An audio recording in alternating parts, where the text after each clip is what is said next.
Hello and welcome back. I'm Kay Lyn Carlson with Choose Grace International, and we are continuing our topic of traumatic transgressions.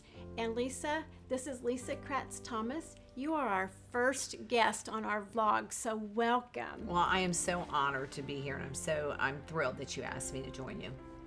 Well, and we're thrilled to have her. And she has written a book called Light in Our Darkness.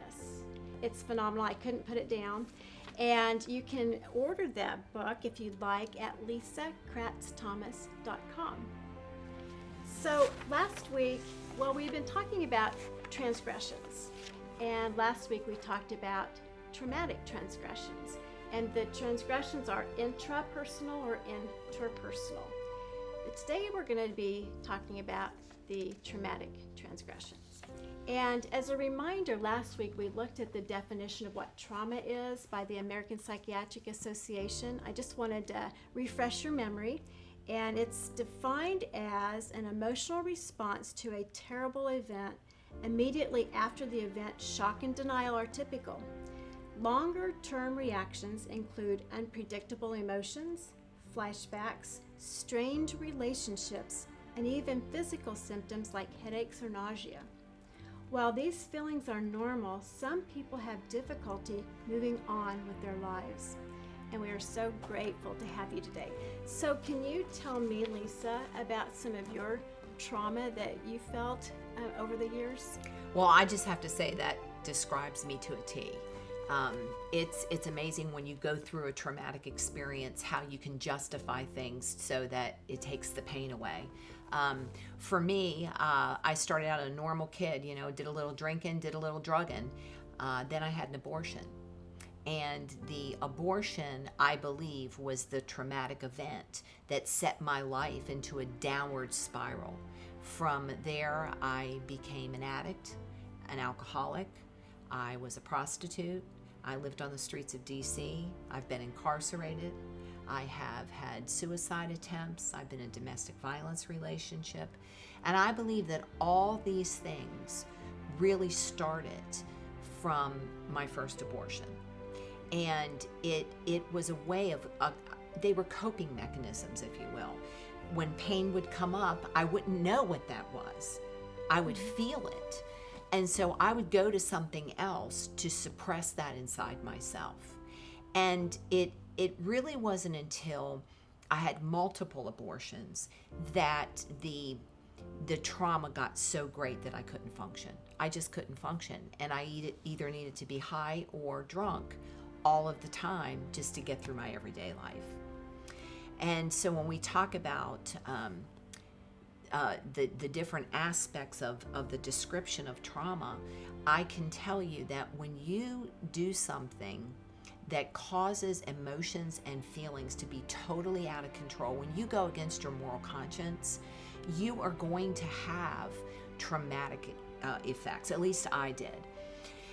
But I also like that description because it says that you really sometimes don't even realize how traumatic something has been to you until you get on the other side.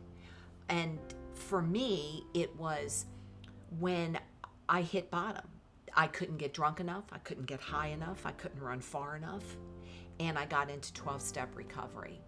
And 12-step recovery was great, but I needed to tweak it a little bit more. And it was suggested to me by my sponsor in 12-step recovery that I try counseling. And I just have to tell you, it put things into perspective for me, Kay Lyn. It helped me process some of my own feelings and emotions. And I would like to say to anybody who has any of these symptoms or feels in any way traumatized that counseling is an amazing tool. It helps you discover you. And that's really what we have to do to kind of live in this world in peace. Thank you. And how powerful that is. And she is right. And Lisa, after my abortion, it was 7 years, actually it was 12 years later, and I had hit bottom. And I thought I was going crazy. I couldn't deal with the shame. And I was having trauma symptoms as well. Mm-hmm. And so I sought out professional counseling too. And my shame was so great, I thought, well, a professional counselor, they are, they have that ethical code that they have to keep it confidential or it's their license. So it was a safe place to share. So, and Lisa also brings up a wonderful point that sometimes we don't realize is that the trauma, we don't realize it's trauma sometimes until years later. And so a lot of times right after abortion, you feel relief. Yeah. But you're also, that's also kind of something that we say there's relief, but that's not the only emotion you're feeling. There's also feeling of feeling hollow, feeling numb. Yeah. I know I felt like I will never be the same again after I left. And so that I call it the innocence gone.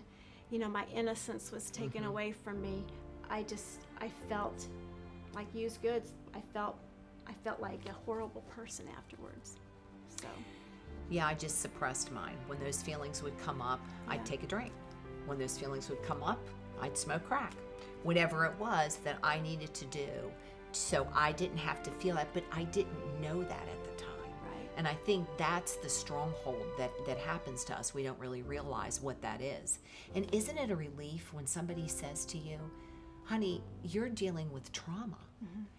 All of a sudden you can look at yourself and with a more sympathetic view, and you can start to really understand how you can get help and really what you've been through. Yeah, and it makes sense. Yeah, it's like, for sure. Oh, well, yeah, now I get it. That all makes sense. So, well, thank you, and thank you for watching, and we hope you have a blessed day.